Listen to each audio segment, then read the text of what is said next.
Obrigado, viu? Obrigado. Pras- ah, Fico muito feliz de estar aqui. Sempre agradecendo ao convite. E ó, cadê a Joana? A história de Joana é muito massa. A história de Joana é muito legal. No ano passado, nós trouxemos a Joana para falar com todos os secretários executivos e coordenadores do SVA, aqui da nossa união, para estar contando, para que a liderança da igreja veja que vocês não simplesmente curtem o entusiasmo, a empolgação do momento, não. Vocês vão atrás, vocês têm condições de fazer mais, de fazer melhor, de fazer coisas grandes. A Joana foi para o Chile um dia desse, mas está na hora da gente planejar para onde que você vai ir, onde que você vai servir ao Senhor Jesus. E não é sobre viagem, porque ninguém vira missionário no check-in do aeroporto, tá? Não existe um milagre que acontece lá. Opa, tô com o passaporte na mão, tenho a camisa do Fish, agora eu sou missionário. Não funciona assim.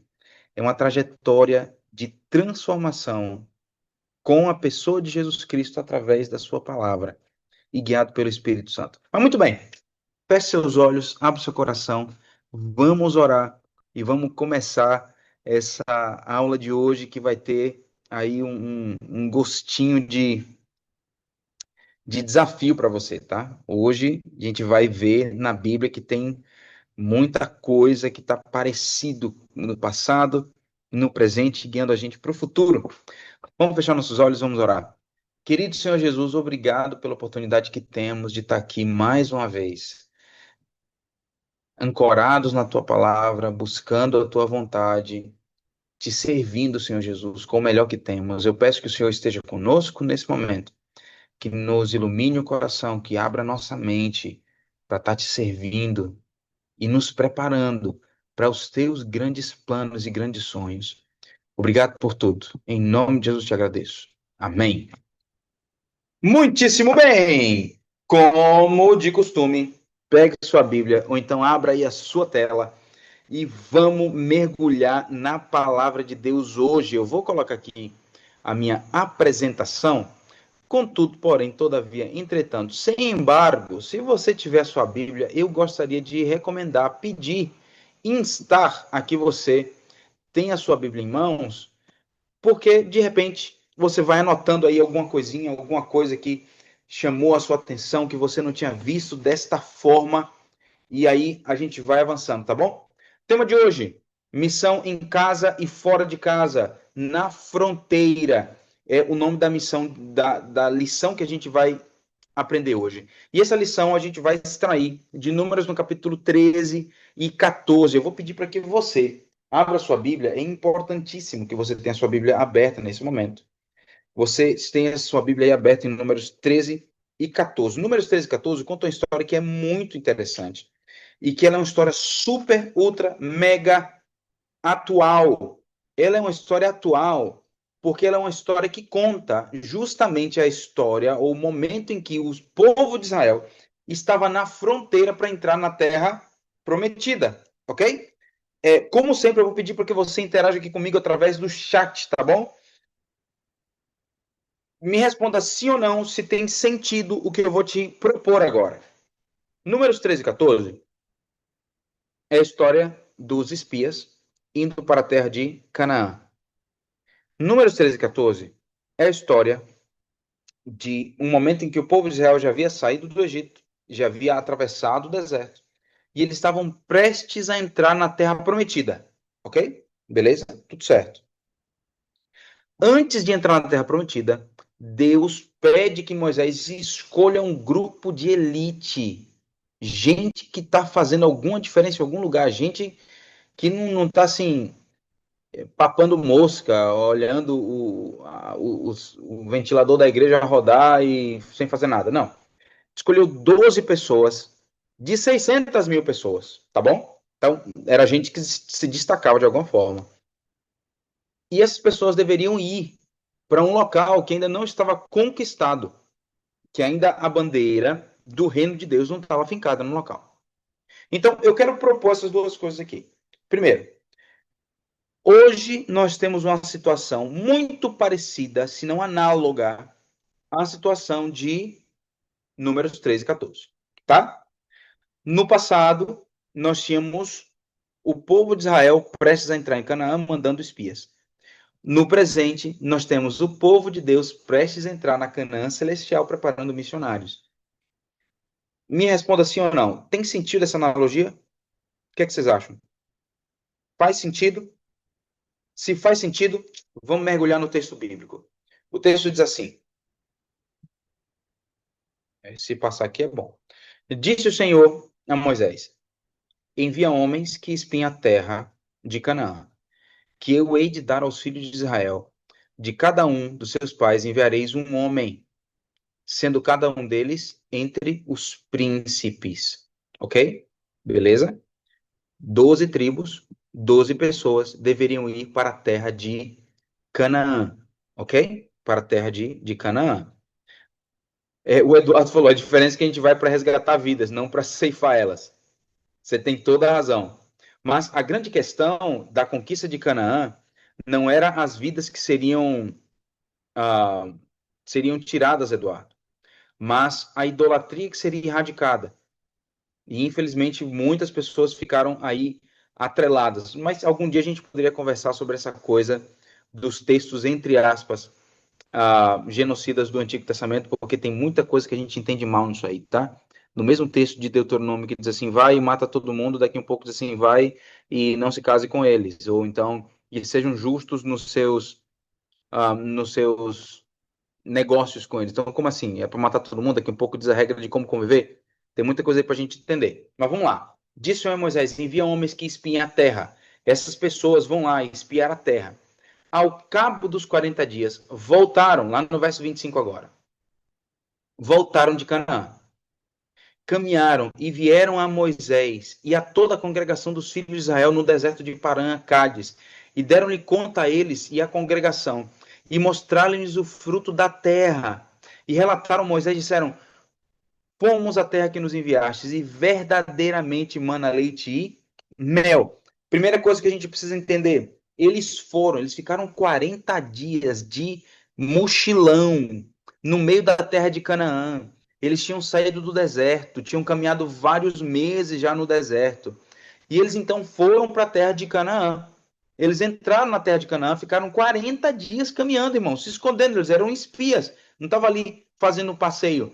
E daqui um pouco, lá no capítulo 13, ainda no verso 28, diz assim: o povo, porém, que habita nessa terra é poderoso, e as cidades muito grandes e fortificadas. Também vimos ali os filhos de Enaque. Pergunta: eles tinham razão em dizer que as cidades eram poderosas, sim ou não? Responde para mim no chat. Eles disseram assim: olha, gente, o povo de lá é muito poderoso. As cidades são fortificadas. Eles tinham razão, sim ou não? Sim, muito bem. O povo era gigante, filhos de Anak, um bocado de gigante, tudo certo. Daqui um pouco eles disseram assim, e começaram a amaldiçoar a terra. Primeiro eles disseram, a terra é boa. Daqui um pouco eles estavam dizendo, não dá mais para ir. Então Caleb fez calar o povo perante Moisés e disse, eia, subamos e possuamos a terra, porque certamente prevaleceremos contra eles. Porém, os homens que com ele tinham ido disseram, não poderemos subir contra o povo, porque é mais forte do que nós. Outra pergunta adicional. Tem razão ou não esse comentário? Eles são mais fortes do que nós. Esse comentário tem razão ou não? Pensa aqui comigo um pouquinho. Quem eram, o que faziam os hebreus? O que eles faziam lá no Egito? Qual era a profissão deles? Quem vai me dizer aqui no chat primeiro? Quem que vai me dizer aqui no chat? O que eles faziam lá no Egito? Qual era a profissão deles lá no Egito? Cadê? Ser escravo, beleza, Rafaela. Fazer pirâmide, tudo bem. Ser escravo, beleza. Mas tinha uma coisa específica que eles faziam. Lembra lá o que o faraó disse assim, vocês estão reclamando, vocês estão ociosos demais, então eu não vou dar o quê? Não vou dar palha para vocês fazerem o quê? Tijolos, valeu, Eduardo. Eduardo mandou bem aí. Não vou dar palha para você fazer tijolo. Eles eram construtores de tijolos, irmãos. Era a galera servente de pedreiro. A profissão deles era fazer tijolo. Você chega com um bando de pessoas treinadas na arte mais profunda da fabricação de tijolos, tijolo de 8 furos, ladrilho, tijolo ecológico, tudo quanto é coisa eles sabiam. Mas o que que serve expertise em fazer tijolo quando você está indo em encontro agora numa cidade fortificada? Me diz aí. Imagina que você vai fazer um time agora, fazer o Dream Team, o time assim dos sonhos. Vamos lá, fazer o time agora dos melhores, um time para conquistar a cidade de Jericó. Vamos lá.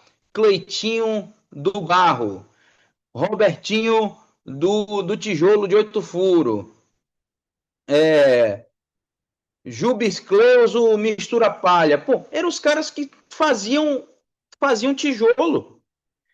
A profissão deles era fazer tijolo e a cabeça deles era de escravo. É por isso que toda hora que dava algum problema, eles é melhor ter voltado para o Egito. Porque no Egito tinha alho, no Egito tinha cebola, os peixes que a gente comia no Egito. Olha, o Ronald disse tijolo neles, né, Ronald? Joga tijolo nos caras. Mas eu quero que vocês entendam que a gente está agora aqui num desafio que é desproporcional. Ele é um desafio profundamente desproporcional, porque a gente tem um grupo de fabricantes profissionais de tijolo, com cabeça e mentalidade de escravo. E agora Deus diz assim: olha, você vai para uma região altamente fortificada, habitada por gigantes. E você vai conquistar. Existe um elemento de desproporcionalidade profunda nessa história. E existe um elemento de desproporcionalidade profunda quando a gente pensa nos desafios missionários. E eu vou mostrar para você daqui um pouquinho como é que fica isso. Mas eu acho massa isso aqui. Caleb fez calar o povo. Caleb fez calar o povo. E ninguém manda o povo calar a boca de um jeito muito educadinho. Caleb deve ter ficado de olho vermelho. Falei, ei, cala a boca, pelo amor de Deus. Tu que fica aí jogando terra em tudo, tu que diz que nada vai funcionar. Conhece gente assim? Já viu gente assim? Você chega com a ideia, gente, olha, a escola sabatina vai ser massa, vamos fazer assim. Ah, isso aí não dá certo, não. Gente, olha, agora o clube vai ser show de bola. Ah, isso aí já tentaram, isso aí é chato, isso aí não sei o quê. Sempre tem gente assim. Sempre haverá gente assim, a gente precisa amar essas pessoas e cuidar dessas pessoas, mas a gente tem que ser como Caleb, como Josué nessa história. E Caleb fez calar o povo perante Moisés. Mas eles disseram, olha, esses caras são fortes demais. E eles tinham razão. Alguém lá na frente no chat diz o seguinte: eles tinham razão por um lado e eles não tinham razão por outro. Eu suspeito que a razão pela qual você disse que eles não tinham razão é que fisicamente eles eram mais fracos do que o povo de Canaã. Mas espiritualmente não há nenhuma proporcionalidade entre o poder de Deus e o poder do inimigo. Eu preciso que você entenda isso. Não há proporcionalidade. É tanto que a Bíblia quase não está nem aí para Satanás. Se você pega na Bíblia, você conta no dedo as instâncias, os versos onde aparece alguma menção ao inimigo, porque a grande ênfase está em Jesus Cristo, e esse crucificado está no poder de Deus para salvar. Primeiro o judeu, depois o gentio. Isso é a definição de evangelho, tá? Se alguém perguntar a você, o que é o evangelho? Vai em Romanos capítulo 1, verso 16 e 17, que diz assim: de fé em fé, o justo viverá pela fé. E eu não me envergonho do evangelho, porque ele é o poder de Deus para a salvação, primeiro do judeu, depois do grego. Como diz a palavra, de fé em fé, o justo viverá pela fé. Então, olha só, olha como é que a gente está nessa história. A história é de fato desproporcional. Eles eram fisicamente mais fracos, mas eles estavam espiritualmente do lado vencedor de um Jesus que não conhece derrota. Aquele que venceu o pecado com a sua vida e venceu a morte na ressurreição. Não tem proporcionalidade entre essas coisas. Daqui um pouco a história segue. E diante dos filhos de Israel, infamaram a terra que haviam espiado, dizendo: a terra pelo meio da qual passamos a espiar, a terra que devora os seus moradores. E todo o povo que vimos nela são homens de grande estatura. Também vimos ali gigantes, os filhos de Anak, e éramos aos nossos próprios olhos como gafanhotos, e assim também éramos aos seus olhos. Deixa eu te fazer uma pergunta. Por favor, responde aí no chat. Qual momento da história menciona que a terra abriu e tragou algum dos espias? Me diz aí, em que momento da história diz que a terra abriu e alguém desapareceu? Estou esperando aqui a resposta no chat.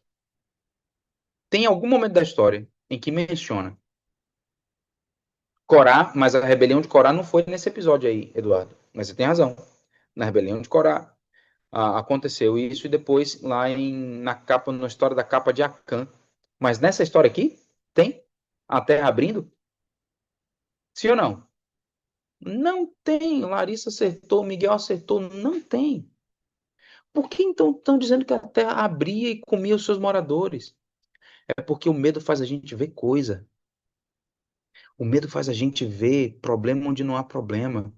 O medo faz a gente tratar um gato como um leão. O medo faz a gente tratar uma barata como um dragão. O medo faz a gente tratar um problema pequeno como se fosse uma coisa gigante.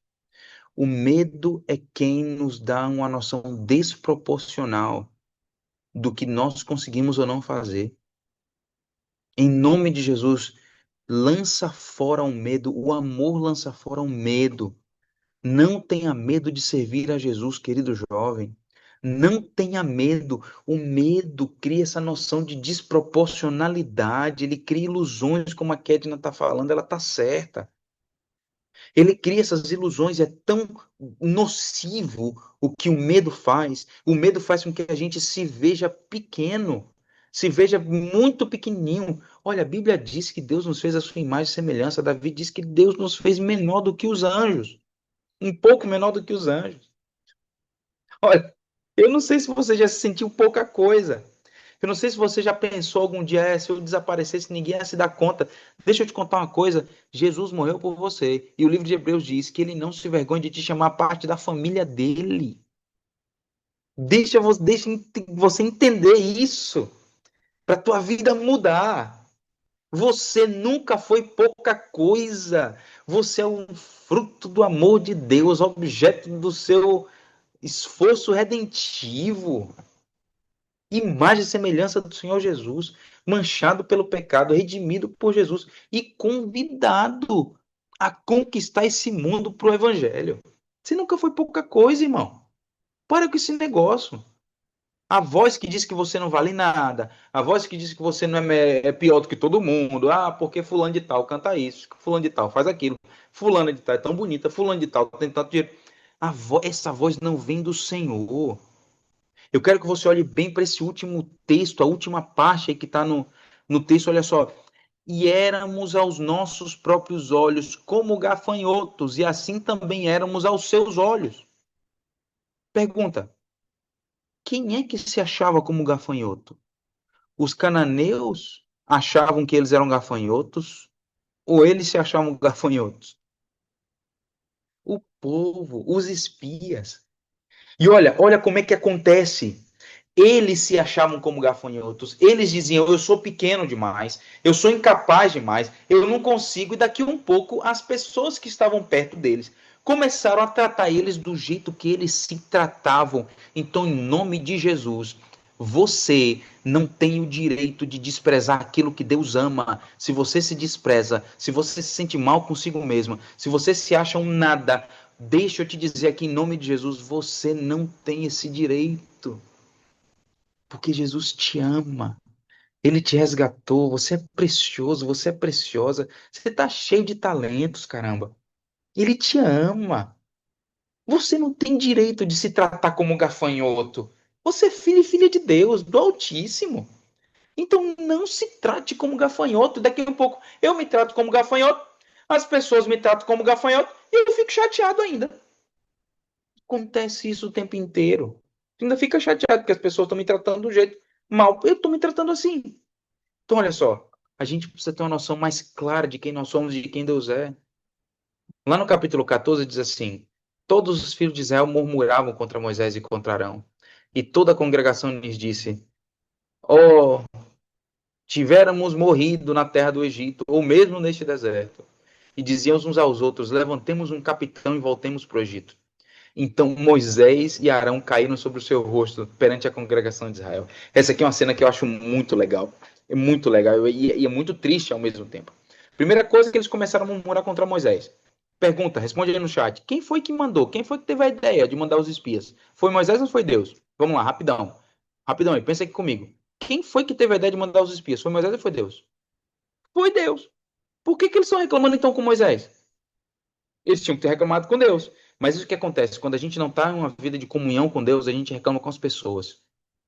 Davi tinha uma vida de comunhão com Deus profunda, e ele reclamava era com Deus.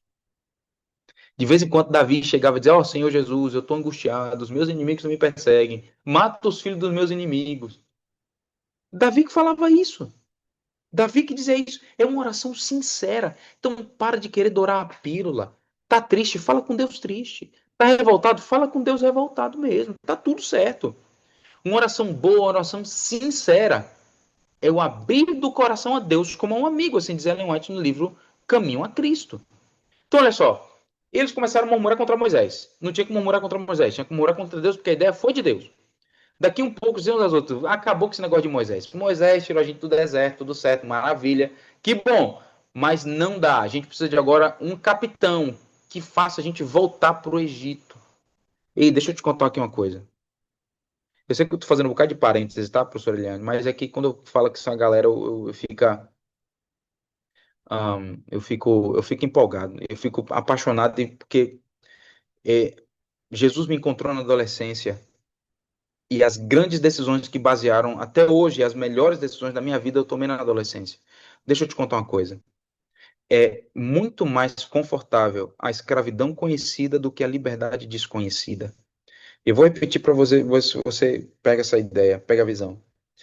É mais confortável a escravidão conhecida do que a liberdade desconhecida. Um coração não transformado pelo amor de Deus. Um coração que esquece dos milagres, que esquece do mar vermelho, que esquece da nuvem, que esquece do maná, que esquece de tudo. Prefere a escravidão conhecida do que a liberdade desconhecida. O povo agora pediu para voltar para o Egito. Ei, deixa eu te falar uma coisa.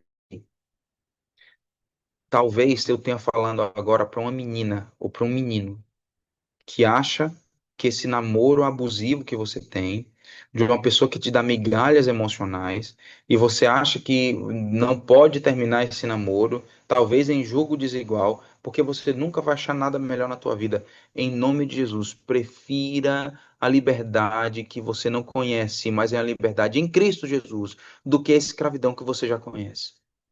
Você já viu gente assim? Que vive um relacionamento abusivo, relacionamento péssimo. Daqui um pouco acaba o relacionamento, daqui um pouco volta com a pessoa que é abusiva.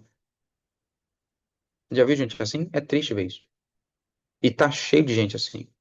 Em nome de Jesus, prefira a liberdade em Jesus Cristo do que o conforto da escravidão que você já conhece.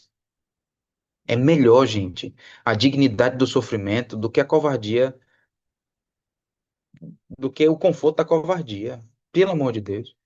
É melhor a gente sofrer de forma digna, entrando em Canaã, do que ficar na covardia de não tentar uma coisa nova. Então Moisés e Arão caíram sobre o seu rosto. Isso aqui é literalmente fazer assim, ó. Bateu assim na cara, caiu sobre o rosto. Bateu a cara. Diante da congregação dos filhos de Israel. Então Moisés e Arão caíram sobre o rosto, e Josué, filho de Nun, e Caleb, filho de Jefoné, disseram aos que espiaram a terra, rasgaram as suas vestes, dentre os que espiaram a terra, aliás, rasgaram suas vestes e falaram a toda a congregação dos filhos de Israel, dizendo: a terra pelo meio da qual espiar é terra muitíssimo boa. Se o Senhor se agradar de nós, então entraremos nessa terra e eles nos dará, porque é terra que emana leite e mel. Então somente não sejam rebeldes contra o Senhor, mas tem mais e não tem mais o povo da terra, porque como pão podemos devorar. Retirou-se deles o seu amparo, o Senhor é conosco, não tem mais. Apesar disso, toda a congregação disse que o apedrejassem. Porém, a glória do Senhor apareceu na congregação e todos diante dos filhos de Israel. E sabe o que aconteceu depois? A galera, a galera teve que caminhar 40 anos no deserto. Eu quero que você entenda o que está acontecendo. Que isso aqui é uma coisa profundíssima e é muito bonita da gente entender.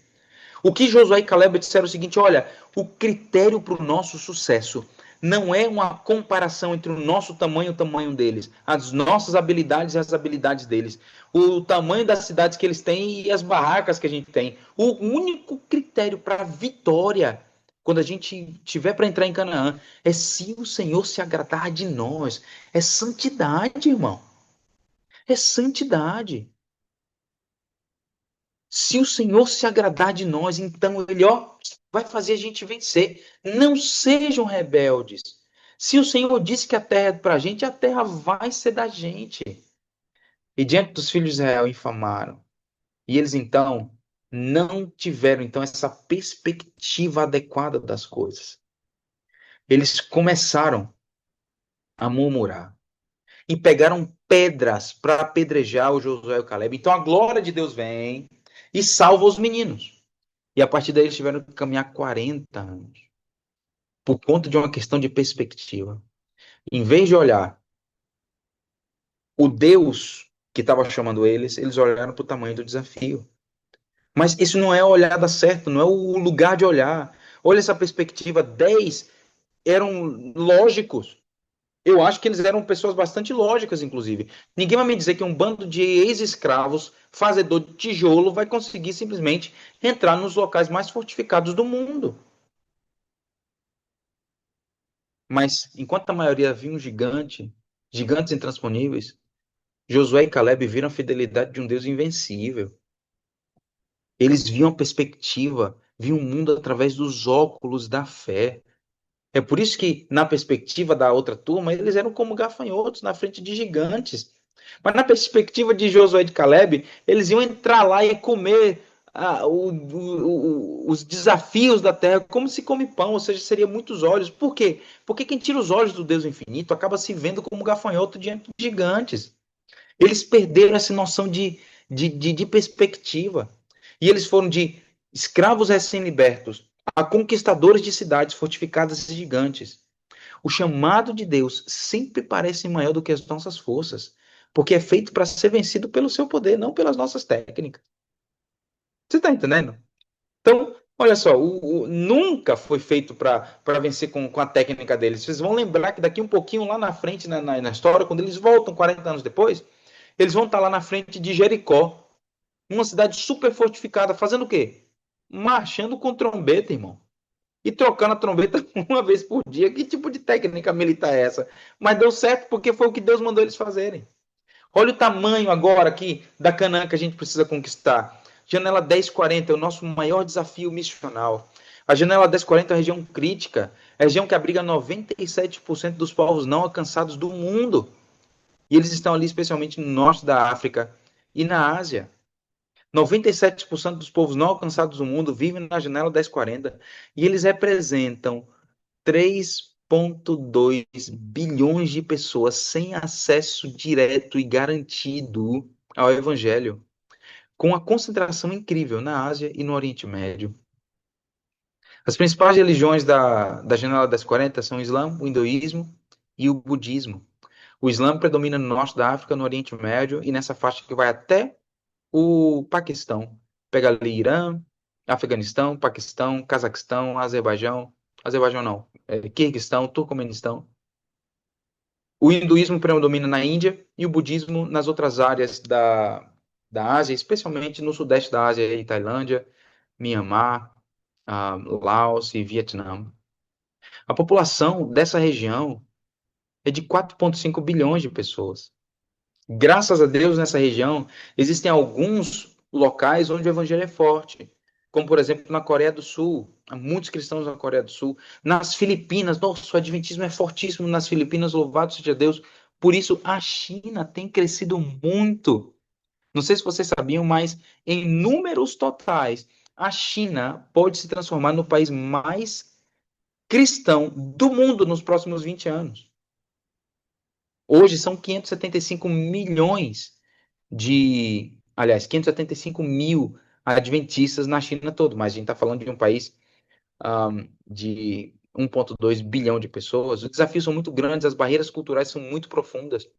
Dentre esses 3,2 bilhões de pessoas, menos de 10% têm acesso ao evangelho. São mais de 5 mil grupos étnicos diferentes, distintos. Centenas de milhões nunca ouviram falar de Jesus.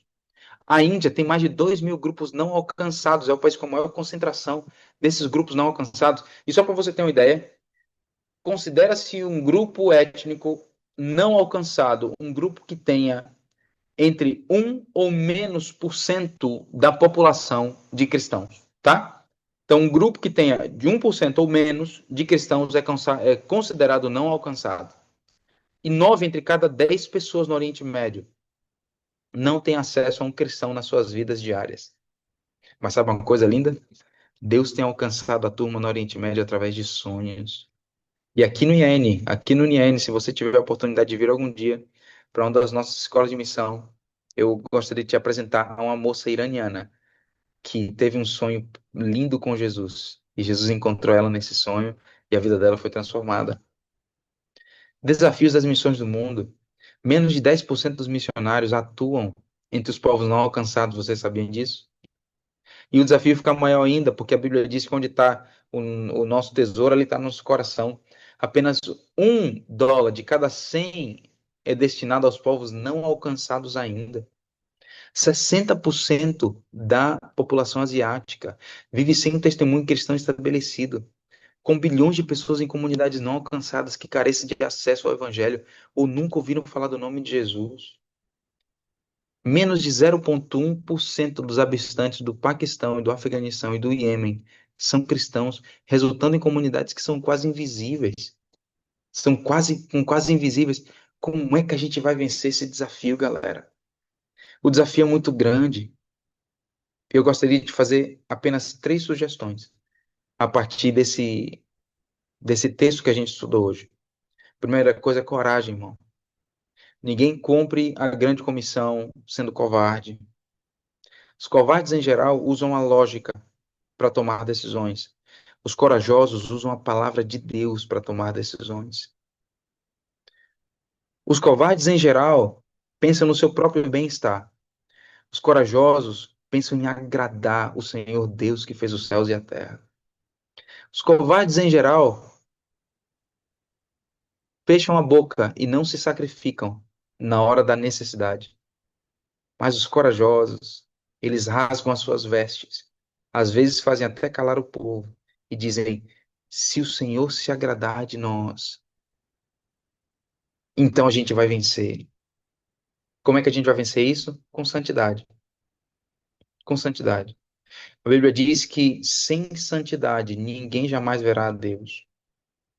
Querido Fischer, cuidado com o que você vê. Cuidado com o teu celular. Cuidado com os conteúdos. Cuidado com o conteúdo que você coloca na tua mente, no teu coração. Você foi chamado para fazer a diferença nesse mundo, para fazer coisas que são incrivelmente grandes. Mas para isso você precisa ser santo. Santo no sentido bíblico, santo no sentido de separado. Você é raça eleita, nação eleita, geração santa, escolhida para fazer a diferença. Sejam santos porque o Senhor é santo. Se o Senhor se agradar de nós, e aí fica a pergunta, e eu sempre gosto de fazer essas perguntas para mim. Na verdade, todo sermão que eu faço para mim, ou buscando o que é que Deus está falando para mim primeiro. E a pergunta que eu me faço é: o Senhor tem se agradado de mim? Se eu estiver conversando agora, se Jesus estiver conversando agora no seu santuário com um anjo, será que ele pode dizer com honestidade para um anjo com quem ele esteja conversando, ou para Moisés, ou para Enoque, até para Elias? Será que ele poderia dizer assim: eu me agrado de Mavi, ó, estou agradado com ele, estou feliz com a trajetória dele? Eu gostaria de pensar que sim, mas eu não sei. E você? Deus se agrada de você? E a última coisa, longanimidade. Longanimidade.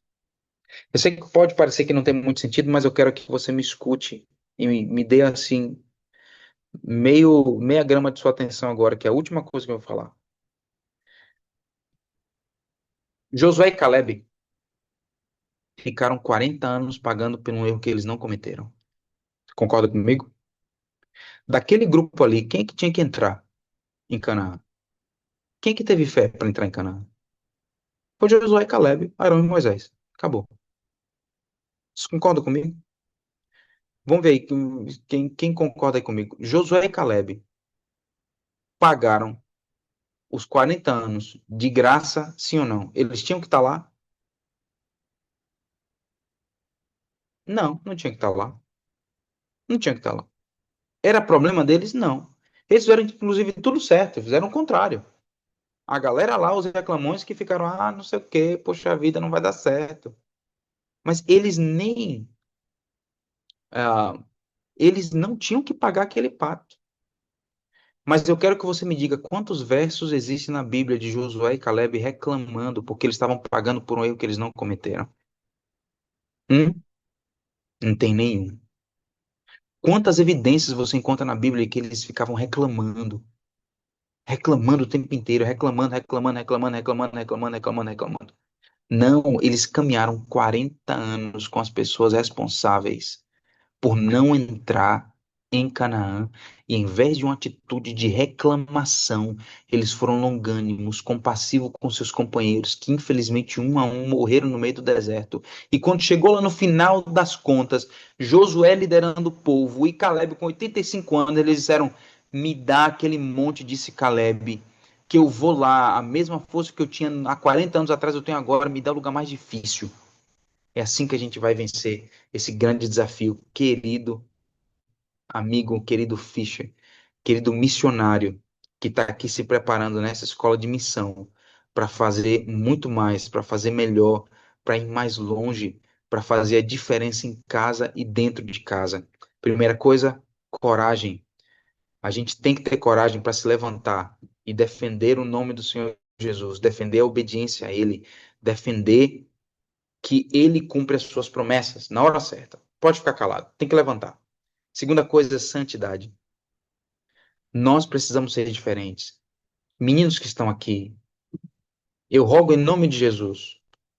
A Estela, a Gisele, a Rayane, a Dalete, tem tantos aqui, o Jorge, a Beatriz, a Jackson. Jackson eu conheço.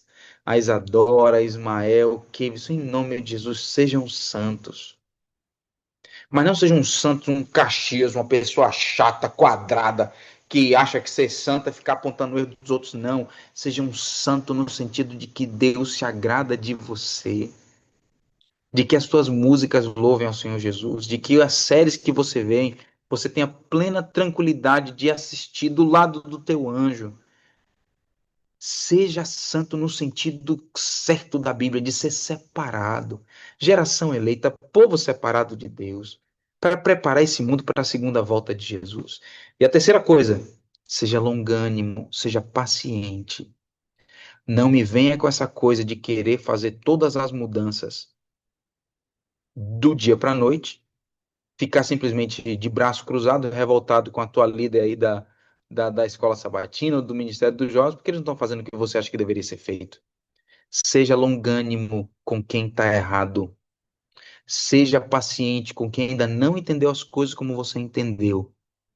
E se é da vontade de Deus, que é a forma como você vê as coisas, simplesmente na tua igreja, faça-o em oração e com coragem, mas não a coragem de reivindicar sua vontade, mas de reivindicar a palavra de Deus, porque foi isso que Josué e Caleb fizeram.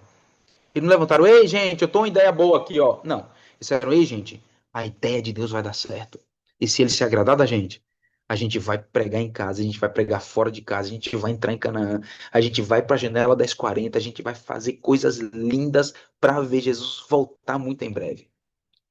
Deus abençoe. Obrigado pela atenção.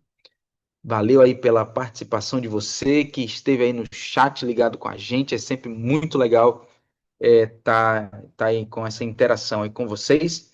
Eu quero orar agora e pedir para que você mantenha isso aí no seu coração, viu? Primeiro, coragem. Para ir, para cumprir o ídolo do Senhor Jesus, tem que ter coragem. Segunda coisa, santidade. E a terceira, longanimidade, mansidão, amor ao próximo. Feche os olhos e vamos orar. Querido Senhor Jesus, obrigado por essa história que nos confronta, que nos põe aí bem